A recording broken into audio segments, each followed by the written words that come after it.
What's up, everybody? It is the Best Bot Kid Smooth, and I'm back with a quick video. Today, I'm going to be talking about Shadow Warrior 3. Quick little review because they did just release the definitive edition, which is the proper next-gen, current-gen version of the game that we have. So this game did release, I want to say, March of 2022.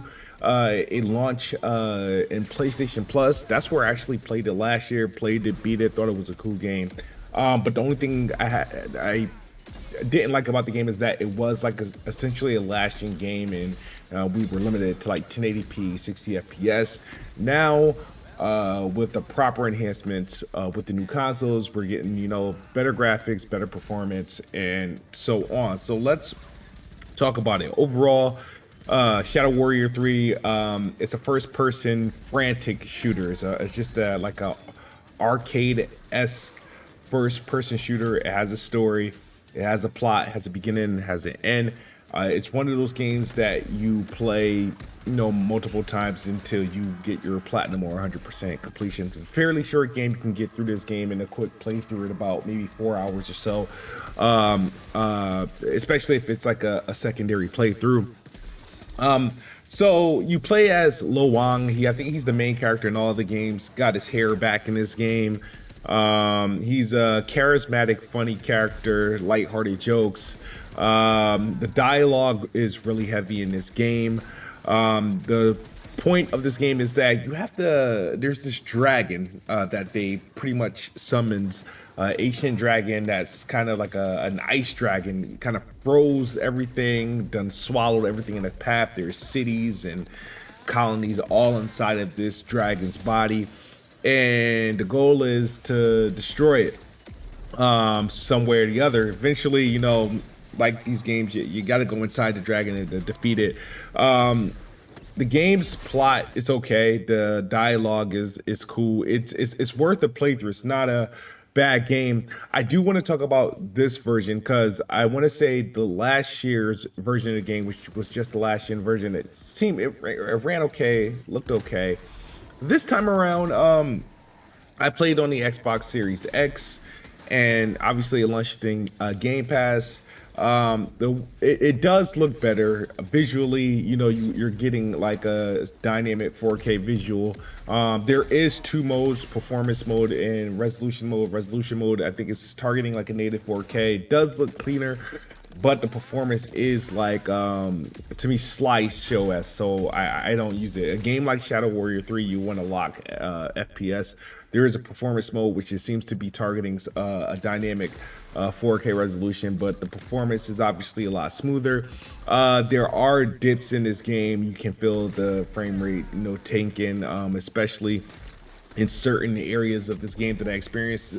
This time around, I felt the game is a lot more, buggier than before. I've experienced different bugs where literally I cannot progress the level because of enemies not spawning when they're supposed to, or they're forgetting to spawn the last wave of enemies, or an enemy is stuck in the ground and you kind of have to shoot through the ground to progress the next wave of enemies or the next checkpoint.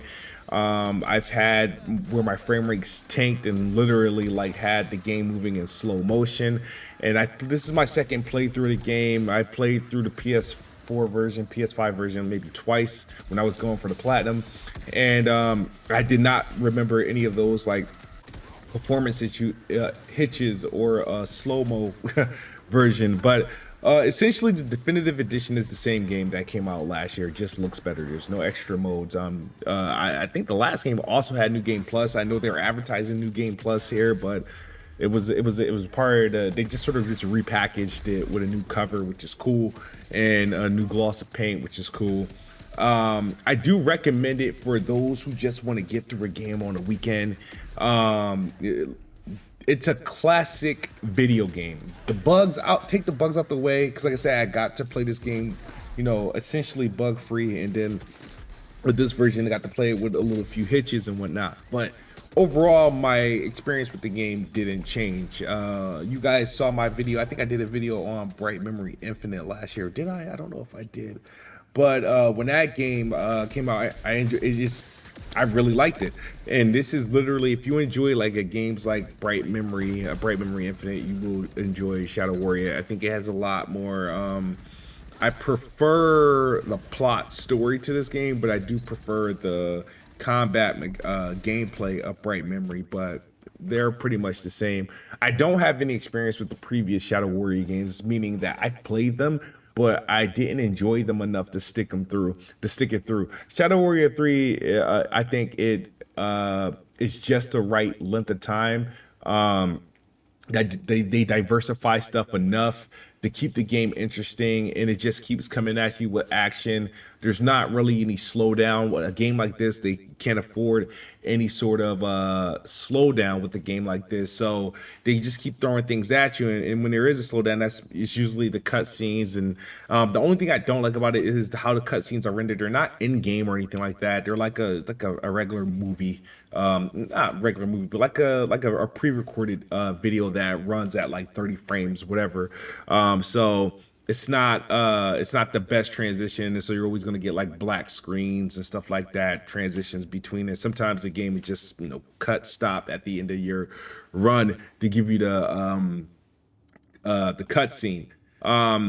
You guys know I value my time, so I've been trying. I like video games that literally, their goal is to be a video game. Their goal is not to be a movie or this big bloated thing that you have to play for 50 hours. So when games like Shadow Warrior 3 and Bright Memory Infinite comes out, they're a joy to play because there's something I can knock out in a day, something I can knock out in a weekend and go on to the next game. And that's exactly what I did when this game launched into Game Pass the other day. Still a lot of people haven't played this game because I'm knocking out achievements left and right, and they're still rare. For those who are playing on Xbox, like I said, it's still recommended despite some of the issues. I'm playing through it again to try to get that 100% run in New Game Plus. So far, my second playthrough haven't ran into the bugs that I ran into the first time around.